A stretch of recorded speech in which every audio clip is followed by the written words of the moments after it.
Guys, আমরা জানি হাওরে অনেক পানি।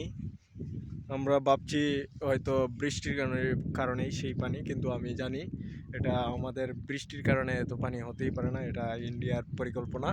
এবং আমি সেই রহস্য উন্মোচন করতে পেরেছি।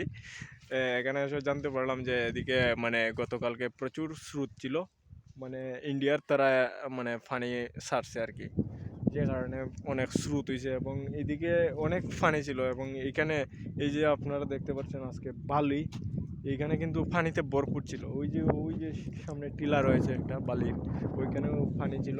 মানে গতকালকে প্রচুর পানি ছিল নাকি? হ্যাঁ হ্যাঁ হ্যাঁ, ওরা এই এলাকারই বাচ্চারা, ওরা বলতেছে যে গতকালকে প্রচুর পানি ছিল। সো আমরা এখন বুঝতে পারছি যে ইন্ডিয়াই হলো আমাদের প্রধান শত্রু নাকি? ঠিক আছে, কিন্তু আমরা ইন্ডিয়ার সাথে বন্ধুত্ব করে বেড়াই।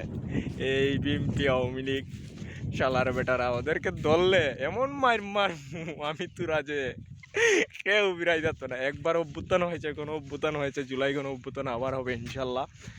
একটা সুন্দর বাণী আছে, লেখা থাকে, দেখছি, ভোরের পাখি যদি তোমার আগেই জেগে যায় তাহলে তুমি ব্যর্থ।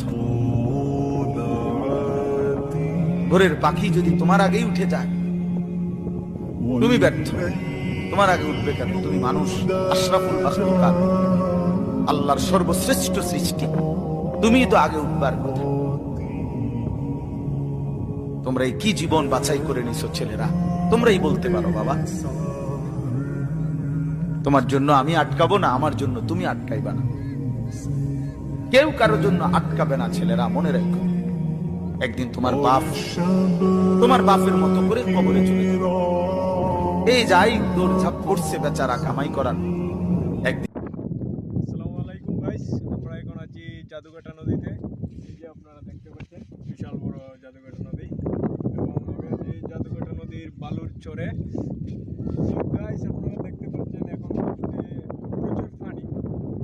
কিছুদিন আগে এখানে পুরো জায়গা একবারে মরুভূমির মতো ছিল, প্রচুর বালি ছিল, পাথর ছিল, দেখতে একদম মরুভূমির মতো। কিন্তু এখন কয়েকদিনের মধ্যে দেখা যাচ্ছে যে প্রচুর বৃষ্টি হয়েছে তো, এবং পাহাড়ি ঢল আসছে, যে কারণে এখানে পানিতে ভরে গেছে। আর এখানে অবশ্য এই নদী বন্ধ রয়েছে বালু উত্তোলন। এখানে বালি উত্তোলনের জন্য এই করা হয়েছিল, কিন্তু বালু উত্তোলন এখন বন্ধ আছে। কিন্তু বালির পাশাপাশি মানুষ পাথরও উত্তোলন করেছে, কয়লা উত্তোলন করেছে, এটা আপনাদের বলে রাখি। হ্যাঁ, এখন বিষয়টা না, এখন যেহেতু এগুলো বন্ধ আছে, পরিবেশটা খুবই শান্তশিষ্ট পরিবেশ, দেখতে ভালো লাগছে। আপনারা আসতে পারেন, দেখতে পারেন, ঘুরে যেতে পারেন। এটা কিন্তু একটা পর্যটক স্পট। হ্যাঁ, আমাদের সুনামগঞ্জের জাদুকাটা নদী একটা পর্যটক কেন্দ্র। এদিকে রয়েছে বিশাল বালি মরুভূমির মতো, কিন্তু এখন পানি টইটুম্বুর করছে। এবং এদিকে রয়েছে পাহাড়, আপনারা দেখতে পাচ্ছেন মেঘালয়, ভারতের মেঘালয়, এই যে পাহাড়। আর এদিকে আমি আসছিলাম ঘুরতে, তাই এগুলো দেখার জন্য। সো এখন দেখতেছি, আর আমাদের ছোটো ভাইরা পাইলাম। সো আমি এখন ভিডিও বানাইতেছি আর কি, তাদের কাছে ক্যামেরাটা দিলাম।